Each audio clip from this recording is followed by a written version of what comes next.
This is East Asia Tonight. Good evening, I'm Ateli Edwards. Tonight's top stories from East Asia. A fragile two-week ceasefire is holding, with Iran set to reopen the Strait of Hormuz and peace talks beginning in Islamabad on Friday.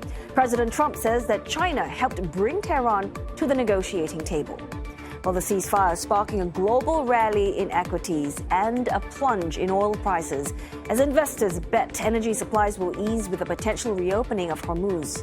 Now, Japan and Australia deepening defense ties as their ministers meet in Tokyo for talks on the Middle East and security concerns in the region. Also, North Korea fires several ballistic missiles a day after another similar launch, as it declares the South will remain a hostile state, regardless of words or actions.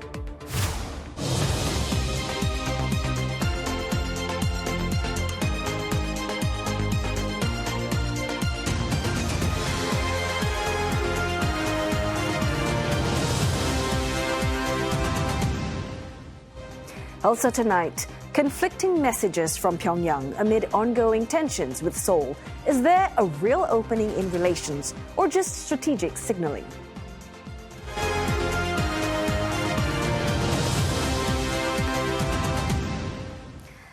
The world heaving a sigh of relief, and markets are rallying after an 11th-hour deal bringing the U.S., Israel and Iran back from the brink of a major escalation after more than a month of fighting.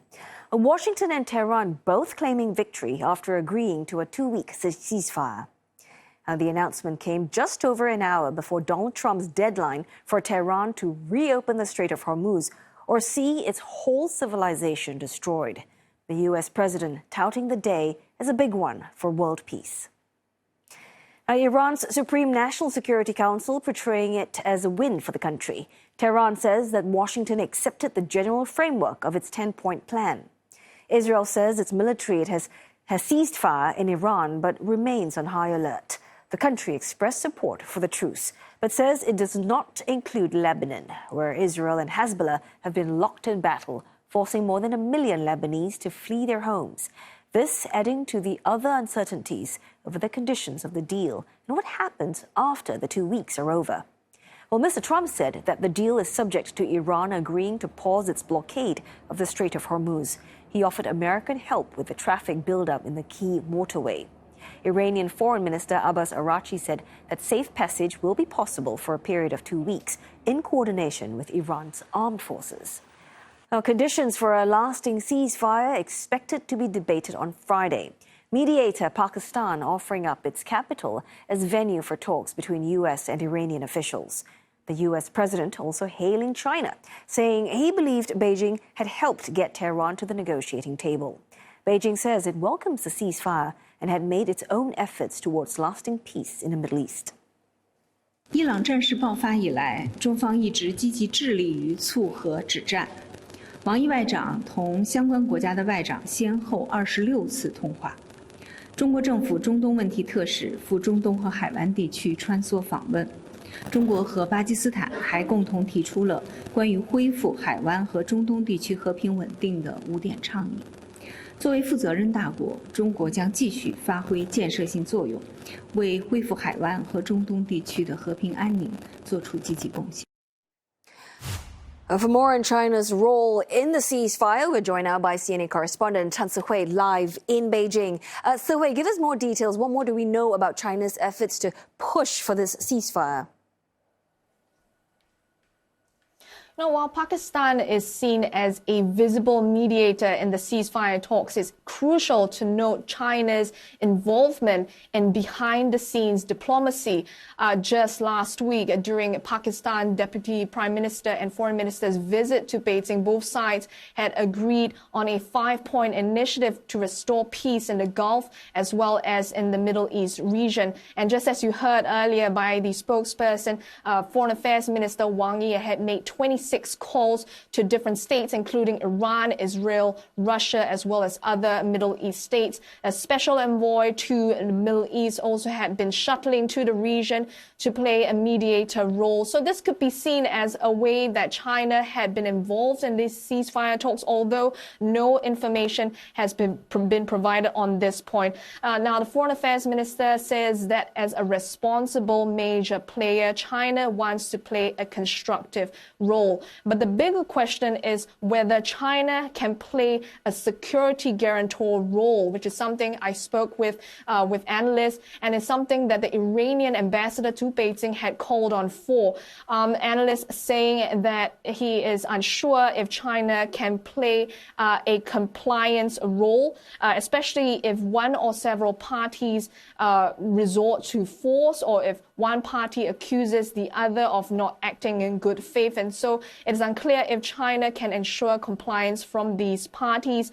This is a case in point, especially when China had previously supported Ukraine in terms of its sovereignty and its security in a treaty of friendship and cooperation. But eventually, China did not do much when it came to stopping the conflict between Ukraine and Russia. But at the end of the day, analysts are still saying that China wants to see a stop to this conflict between Iran as well as the U.S., especially since the war is contributing to its dampened economy, and it wants to protect its energy supply as well as expand its influence as a global stabilizing power. So another case in point here, Beijing standing by its veto of a UN Security Council resolution to reopen the Strait of Hormuz. What are some of the sticking points there? Well, the Foreign Affairs Ministry had said that its veto position is fair and objective, and some of the sticking points include not capturing the full picture of the conflict and not showing that the U.S. and its closest ally had started the conflict, and saying that this could send a wrong message and misinterpretation of that resolution. And so they have said that both Russia and China have jointly come up with a draft resolution that rivals that earlier resolution that both Russia and China had vetoed, and it had said that China is committed to ease tensions, calls for dialogue, uphold rights and freedoms of navigation, and emphasized that China is willing to work to ease the situation as soon as possible. The Chinese Foreign Affairs Ministry is saying that this draft resolution has been formally circulated to members of the UN Security Council, and it is believed to receive support from all parties. So overall, it's seen that China hopes to be seen as a broker for peace compared to being an instigator of conflict compared to the U.S., especially since it was announced at this same Foreign Affairs Ministry conference that China had an informal meeting at Xinjiang with Afghanistan and Pakistan. Afghanistan and Pakistan delegations are reportedly praising China's global security initiatives and the Asian security model. And so it's seen that China wants to be a go-to mediator, especially for regional conflicts. Well, thanks for that report. CNA correspondent Han Si-hui speaking to us live from Beijing. Now, earlier, we also spoke with Kian Tajbak. She's professor of international relations at New York University. And we asked him what role China might have played in bringing Iran to the negotiating table while balancing its own interests.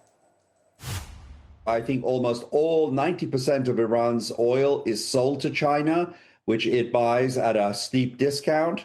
And so although Iran plays a very important role for China, I'm sure China played some role in forcing Iranians to think about opening the Straits of Hormuz. But I think at the same time, they were playing both sides. That is to say, if they did persuade the Iranians to agree to open the Straits of Hormuz, they certainly didn't get in the way of the Iranians demanding that Iran and the Iranian armed forces control the Strait of Hormuz for the time being, which would be an enormous defeat for the United States. I think both sides will use this time to regroup.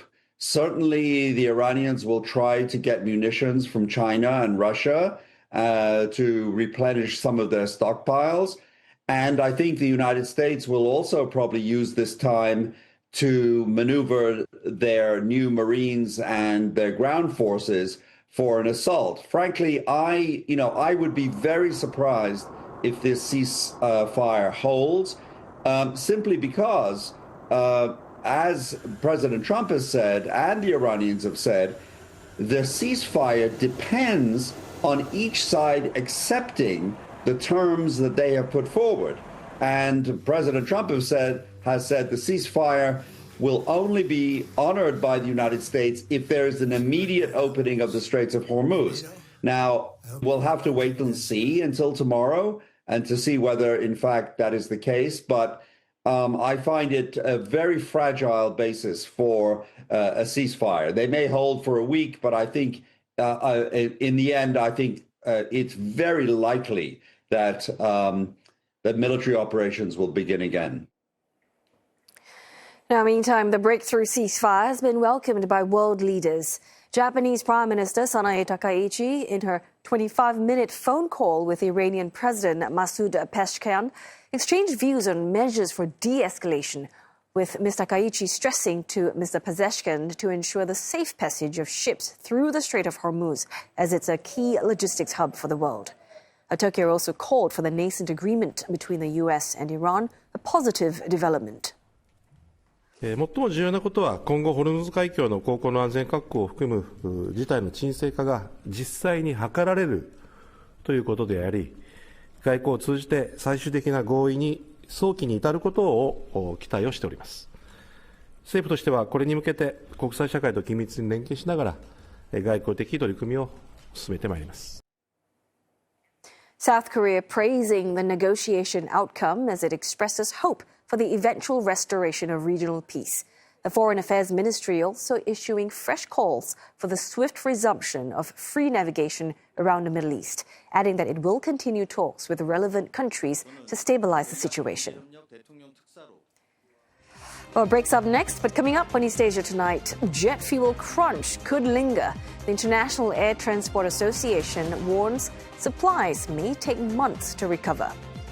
Plus, Southeast Asia catching investors' attention, even as Middle East disruptions pose new risks.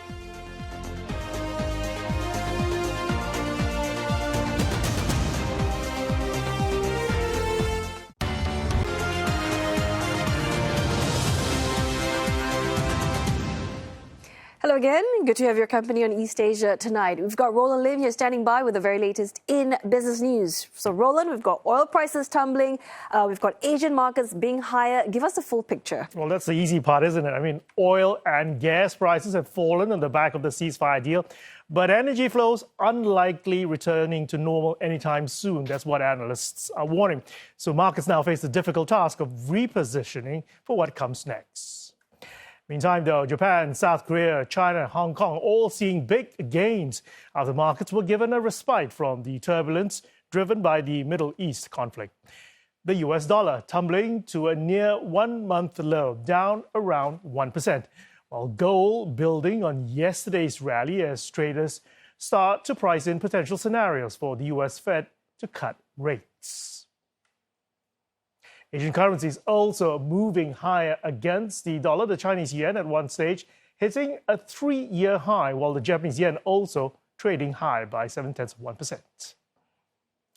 Quick check on oil again after it fell by the most in almost 6 years. Both Brent and the West Texas Intermediate falling below $100 a barrel after Tehran said it would allow safe passage of ships through the Strait of Hormuz for 2 weeks if U.S. attacks stop. Here's an expert's view on the trajectory of oil prices following the announcement of a 2-week ceasefire in the Middle East.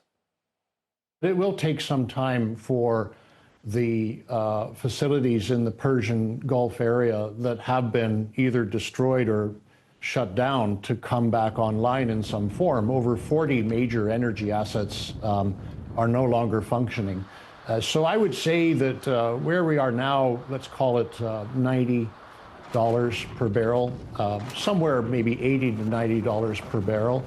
is a sensible number, and I think the world can live with that, especially if governments subsidize, which I expect them to.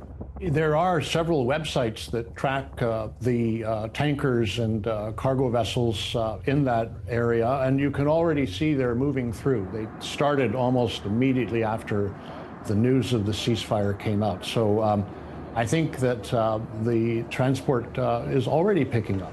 The jet fuel price went up much more than the crude oil price. It doubled, if memory serves me right, and there's much more shortage of jet fuel. But broadly speaking, I think that we can look forward to some good news for a change in the world. China's independent refiners are moving back into the market for Iranian crude after a sharp drop in global oil prices. The so-called teapot refiners have recently been given fresh import quotas from Beijing in a bid to supplement fuel production levels to cope with supply disruptions brought on by the war on Iran. Now, that has prompted them to begin seeking cargoes of Iranian oil. But traders say activity remains cautious. While inquiries have picked up, few deals have been sealed, with prices still well above pre-conflict levels. Now, Iranian crude, once sold at steep discounts, is now trading at parity or even a premium to Brent. Russian oil or Urals have also been swung to a premium amid strong demand. At the same time, weak domestic fuel demand and high crude costs are squeezing margins, leaving many refiners facing losses, even as Beijing pushes them to maintain output. And India is set to receive its first oil delivery from Iran in 7 years after the U.S. temporarily halted sanctions on Iranian oil and refined products to ease shortages. The delivery, which was purchased by state-owned refiner Indian Oil, is heading to India's east coast and due to arrive later this week. Now, India, the world's third biggest oil importer and consumer, has been hit hard by supply disruptions from the war in the Middle East. New Delhi has not received oil from Tehran since May of 2019, following U.S. pressure not to buy Iranian crude. Now, Kepler data show that Iranian crude on water is near record high levels, above 180 million barrels in April. The head of the International Air Transport Association, or IATA, Willie Walsh, has given an update on how the Mid-East conflict could affect travel and passengers. The industry will respond through higher ticket prices. It's inevitable. There's an almost direct correlation between the oil price and ticket prices. The issue has always been, how long does it take for the industry's pricing action to be reflected in the actual revenues that the industry is generating? Because a lot of tickets have already been sold, and no airline is introducing if you like, a retrospective fuel surcharge. You know, if you bought the ticket, that's fine. So it's the speed at which the industry reacts to these changes. Mr. Walsh also laid out how some airlines could cope with elevated fuel prices and pointed out that oil prices are not the defining factor into an airline's survival. I think capacity reduction is a sensible consideration for some airlines to look at. Depending on your business model, you know, fuel could be 50% of your cost base relative to the industry average of 26, 27. So this is where your data becomes very important. You know, analysing historical reaction to price increases, analysing the likely demand in an environment where ticket prices are higher, analysing your forward booking curves to see what measures you can take to adjust capacity. If there are failures, those airlines are likely to have failed regardless of whether the oil price would have gone up or not. So I fully expect most airlines to be able to navigate their way through this, taking sensible decisions, analysing the data, you know, changing decisions as the external environment changes. The ceasefire providing uplift for Asian flag carriers. Korean Air up 8% today. Japan Airlines 3.5% in the Green Singapore Airlines.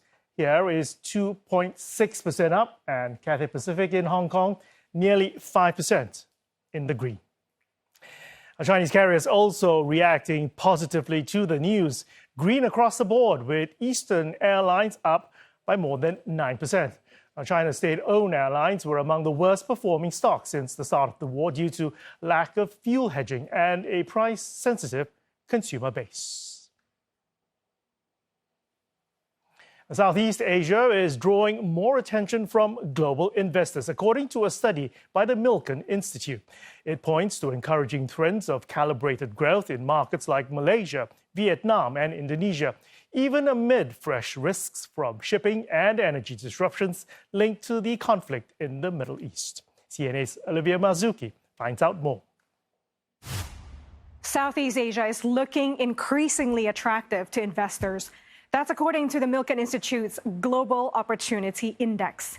It measures factors like economic fundamentals, financial services, and the broader business environment. The 6 growth markets in Southeast Asia that we focused on, Cambodia, Indonesia, Laos, Malaysia, the Philippines, and Vietnam, attracted over 8% of total global capital inflows to emerging and developing economies over the time frame that we looked at. And the region and most of the countries within the broader Southeast Asia really finished 2025 on a strong note in terms of FDI. Among the 6 fast-growing economies in the region, Malaysia comes out on top. It ranks 23rd globally in the index, anchored by strong institutions and supportive growth conditions. Vietnam also stood out. It ranks 2nd in the region and 39th globally. It remains one of Southeast Asia's strongest growth stories. Now, Indonesia, the region's largest economy, is also moving up the ladder. Its financial services jumped significantly, led by a wider expansion in financial access. Stable growth over a long period of time has been attractive to investors. Relatively low government debt and unemployment in many countries has also created an environment in which investors see the possibility of long-term sustained growth. Still, not every market is performing equally. The Philippines scores strongly on economic performance, but governance and regulatory gaps remain. Cambodia and Laos, meanwhile, continue to lag because of deeper structural and institutional weaknesses. Now, there's also a broader shift underway. Southeast Asia has taken a bigger share of capital inflows into developing economies, while China's shares has fallen sharply. Milken says ASEAN economies have benefited as investors diversify away from China. We've seen the shift of flows out of China as investors have looked to diversify more broadly. Southeast Asia has absolutely benefited from that. As investors continue to see diversification as a key way to enhance resilience across both their portfolios and supply chains, the region has taken on even greater importance to shift away from some sort of potentially volatile regions. But there is a warning sign. Southeast Asia may be gaining investor interest, but it remains vulnerable to outside shocks. Milken points to the conflict in the Middle East as a risk to shipping and energy markets, a major concern for economies heavily dependent on trade and imported energy. Challenges around gasoline or natural gas are quite significant for the region, and that has a number of knock-on effects on the supply chain and manufacturing side. Is the impact on cargo volumes shipping out of Southeast Asia and shipping rates more generally. They can be both lagging and leading indicators of underlying economic health in specific sectors. And that's something that was not captured in the report at the time, but we are looking at moving forward. Milken says the disruption has not changed its overall view of the region yet. Southeast Asia is becoming harder for investors to ignore. But in a more volatile world, the real test will be whether the region can turn opportunity into lasting resilience. And you're up to date with the business news. Oseli. Thanks, Roland. Well, we are going to go for another break now, but coming up on East Asia tonight, conflicting messages from Pyongyang amid ongoing tensions. We'll unpack the mixed signals that North Korea is sending to the south when we speak with expert Meredith Shaw right after this break.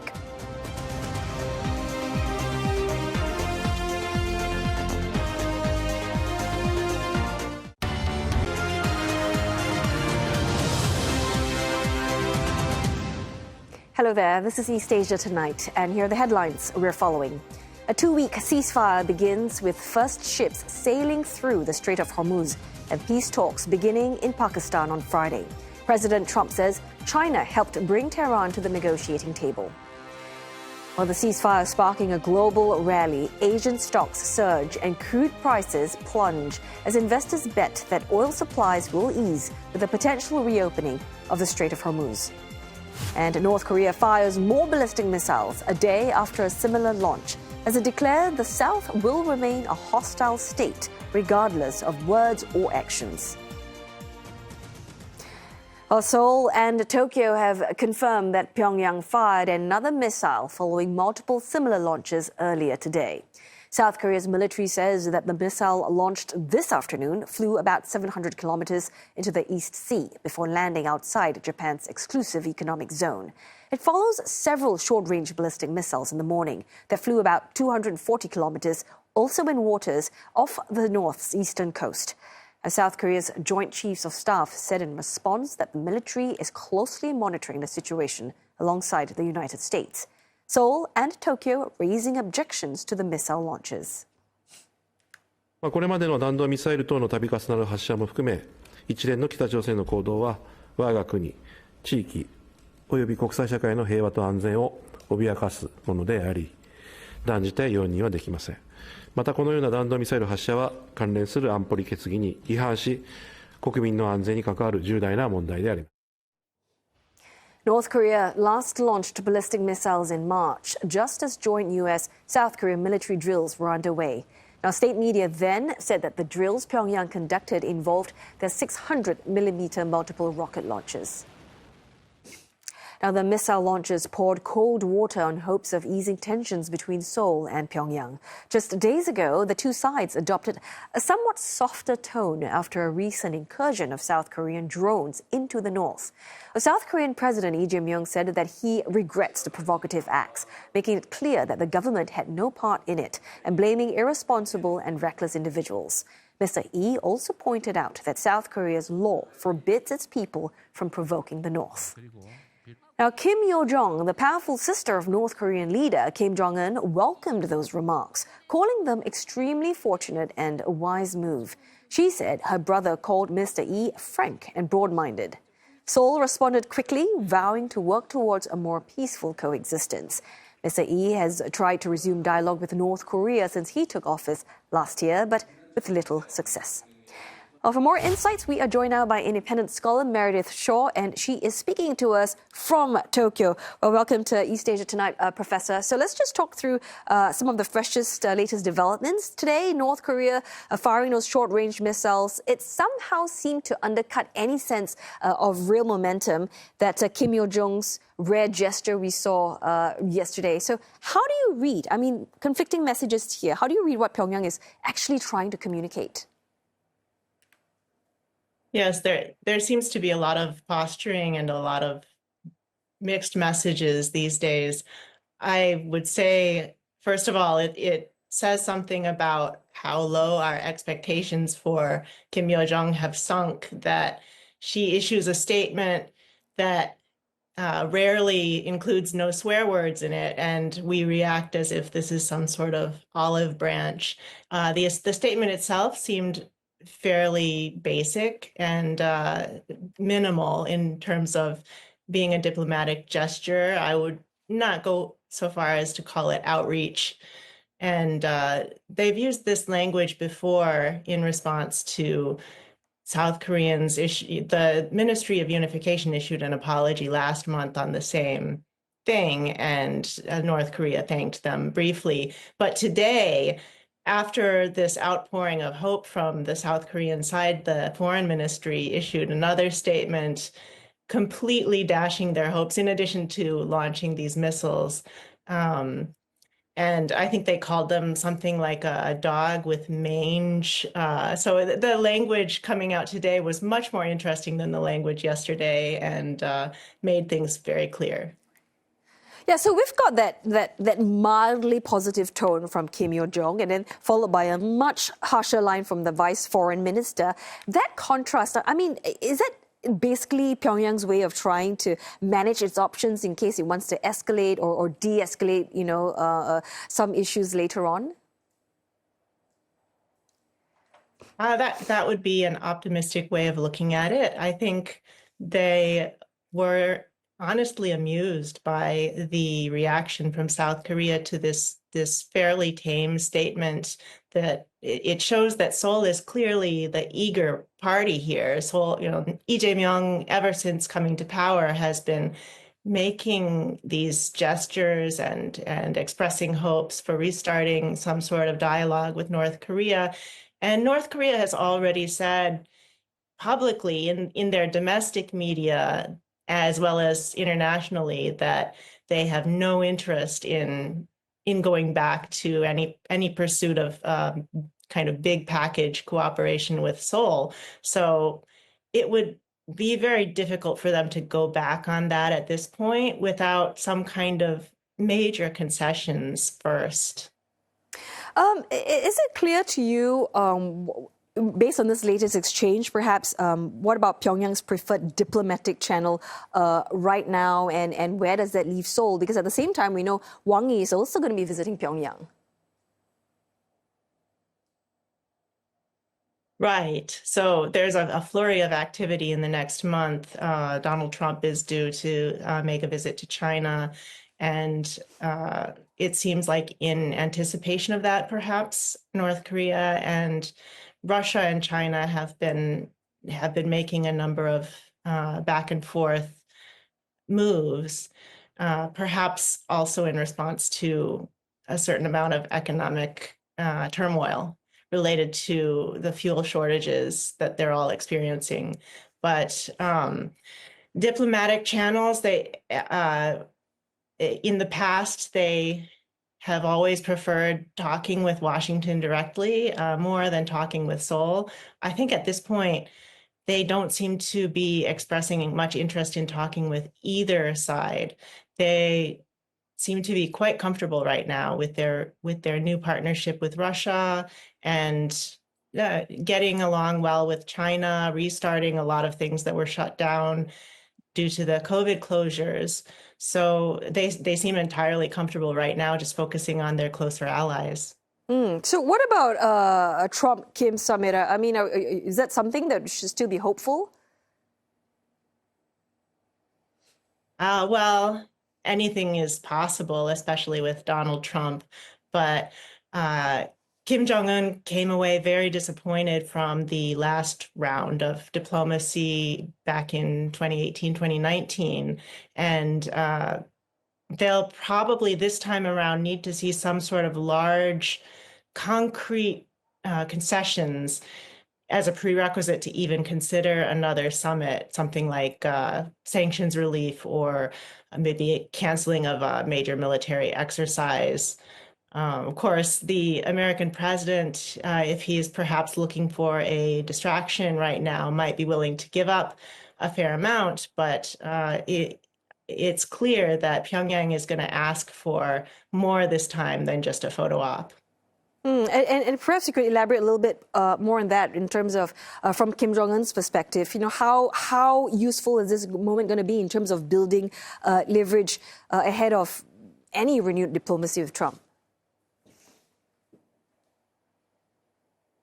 Pyongyang is in a much better position than it was in 2019 as far as diplomacy. Economically, it's not in a better position, but the leadership sees things in a different way. I think that they've gotten a lot of confidence from their partnership with Russia. They perhaps think that partnership is worth a little more than they signed on for, and they have renewed relations with, renewed economic connections with China in recent days. So they are in a better position, and they also probably have a better sense now of what Trump wants and what the U.S. president can gain from a summit. So whereas in the past they were both looking for a photo op, I think this time around North Korea would expect a little more than a photo op. I really appreciate your insights on these fast-moving developments. Independent scholar Meredith Scholl speaking to us live from Tokyo. Well, meantime, defense ministers from Japan and Australia say that North Korea's latest missile launch underscores challenges in the Indo-Pacific. A meeting in Tokyo, they warn of a security vacuum in the region as the world focuses on tensions in the Middle East. Australia's Richard Marles says that Canberra will soon unveil a new national defense strategy and will work closely with Japan as Tokyo updates its own security documents. He also said that Australia is moving towards finalizing a deal to acquire Japan's Mogami-class frigates in what would mark a major step in defense cooperation. The ministers also highlighted a series of ongoing and upcoming joint military exercises as both countries look to deepen coordination and strengthen interoperability.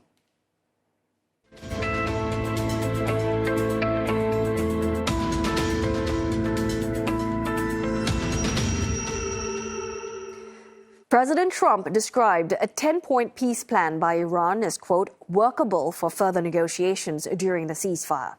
Pakistan says first round of talks could take place in Islamabad as early as Friday. The White House, though, says in-person discussions have yet to be finalized. Hira Mustafa is tracking the story for CNA in Islamabad on what could potentially be the first round of direct U.S.-Iran negotiations. At this stage, very little has been officially confirmed that who's going to be the part of delegations from the Iranian side and the U.S. But keeping in view the statements coming in over the past few weeks from the country's Foreign Minister Ishaq Dar, it's likely that the U.S. Vice President J.D. Vance could represent the U.S. side, and from Iran, it's likely that their parliamentary speaker Mohammad Ghalibaf, along with the Iranian Foreign Minister Abbas Araghchi, is going to represent the Iranian side, but that's yet to be confirmed officially from the officials in Islamabad. What's likely to be discussed in these talks, what we understand is that to find a way to keep the Strait of Hormuz up and running beyond the 2 weeks time frame of ceasefire, because it's a critical waterway and 1/5 of the world oil shipments depend on this waterway, and Pakistan has also imports 80 to 90% of its crude oil from the Middle Eastern countries. So that's the one point that what we are hearing from the analyst in Islamabad that is going to dominate the discussion. Other is going to be the Iran's nuclear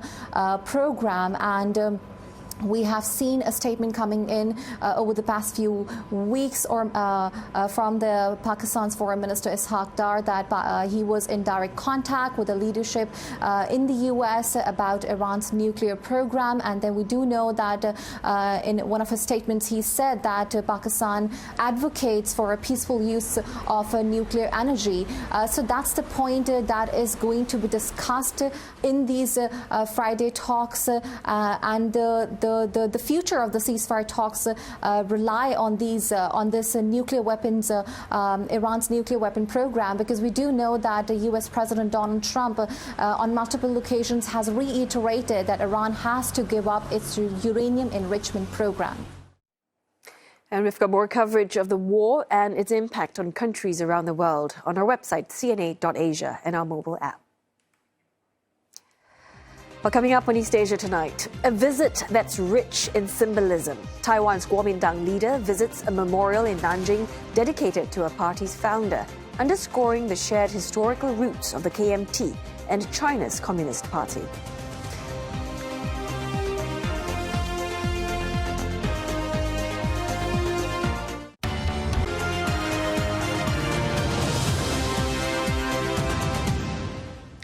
Taiwan's main opposition leader has pledged to seek a reconciliation with China, calling for regional peace and unity across the Taiwan Strait. Kuomintang chair Li-wun is in China on what she has described as a peace mission at the invitation of Chinese President Xi Jinping. Ms. Zheng visited the memorial of Kuomintang founder Sun Yat-sen in Nanjing, laying a wreath at his tomb and praising his role in shaping modern China. The stop was rich in symbolism for the KMT.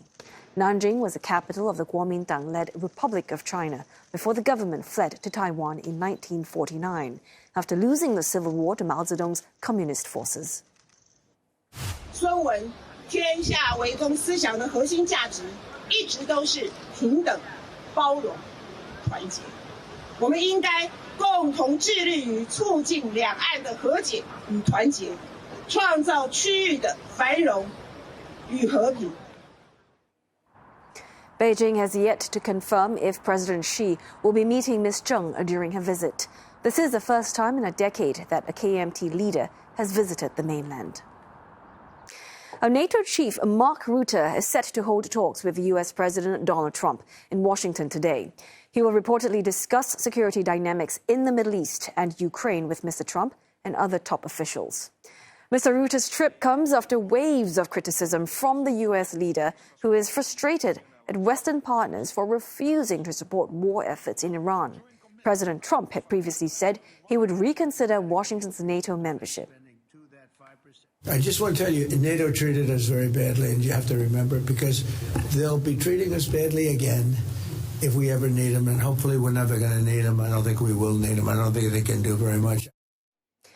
The 77-year-old partnership has faced repeated crises since President Trump's second term over his threats to seize Greenland and demands to increase defense spending. Mr. Rutte has, however, kept a supportive stance toward the U.S. leader, a position he may seek to reaffirm during the meeting today.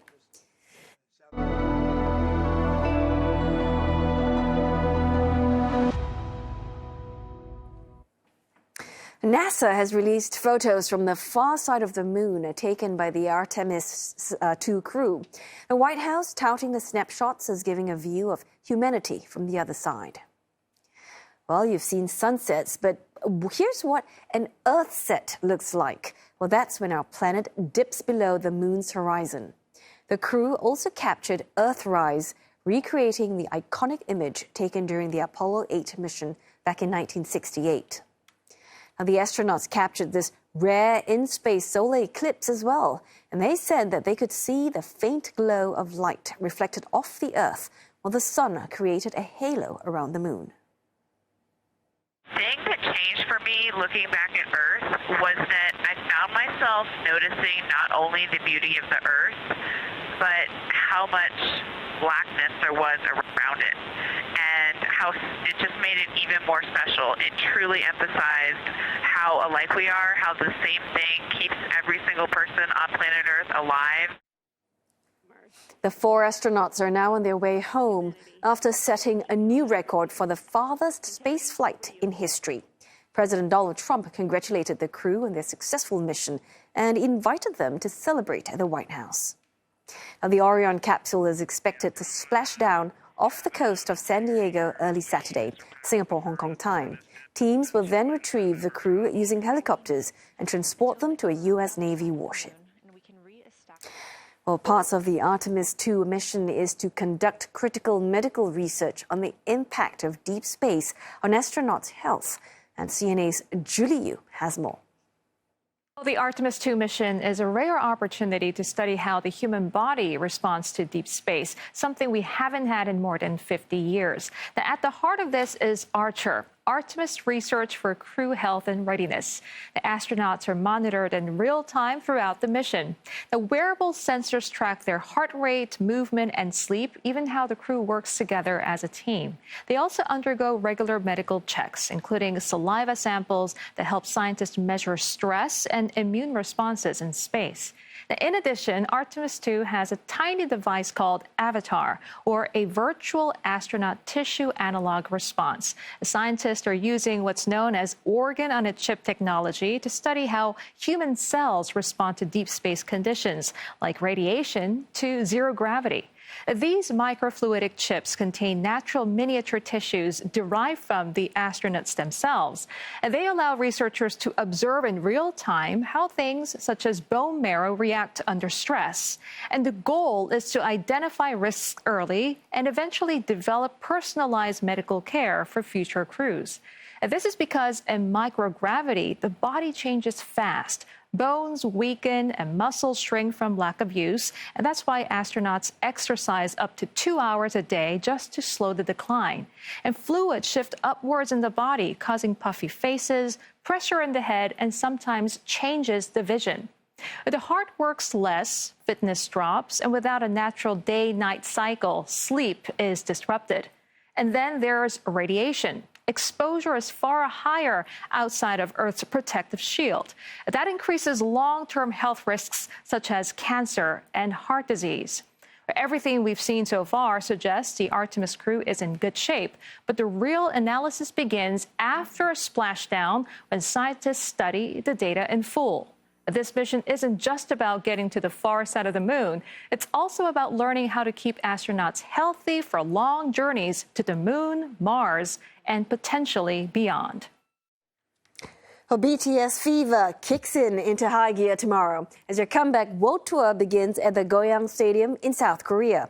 Well, it's the first of at least 82 shows across 34 cities around the world, including here in Singapore. Well, Genevieve Wu had a chat with Lim Yeon-suk and Grace Chin about BTS as a global phenomenon and what their return means for the entire K-pop industry. For BTS with such, a global dominance, at this point, what would failure look like for BTS? I don't think BTS could ever fail per se because they've achieved so much. Especially, they've broken the system for K-pop. They created their own system, and a lot of their hubes, or their junior colleagues, have followed track to what they've achieved so far. But I do think, so instead of using the word failure for me, I would like to say what I'm concerned about when it comes to their career succeeding is the mental health issues that they constantly bring up. Because BTS has a very rich history in interacting with fans, being very open about what they go through mentally. And I think that's what resonates with global fans, because in South Korea, that's traditionally quite close in the sense of openly talking about mental health. For an influential figure like BTS to be talking on platforms about their mental health journey is influential enough. But also it raises awareness to the fact that this area in the K-pop industry or entertainment industry as in general needs more attention and investment. But I think there's a different kind of fatigue. I just read this recently in BTS, The Return. Some of the members have started to talk about saying that they feel like they were committing a crime if they asked if they could take a break. And, one of them compares the system that they have now to a factory, that constant pressure to be able to go out there and produce and stay relevant, to keep up with the industry that is moving very, very fast. And so, if anything, I think, is the audience going to get tired of them, but it's really going to be they're just going to be so burnt out that they can't do what they've been doing, because it is something that a lot of K-pop dramas, actors, K-pop singers, and all of them go through this burnout, and where the Korean government, because they make so much use of them, in the end, they have to take care of them too. Well, you can catch that entire conversation on the CNA website, MeListen and Spotify, as we look at the growing role of BTS at the intersection of culture, economics, and global influence. And on that note, it's time to wrap up Wednesday's edition of East Asia Tonight. Don't forget your headlines anytime at cna.asia, and find us on all the socials, including Facebook and YouTube. Thanks for watching.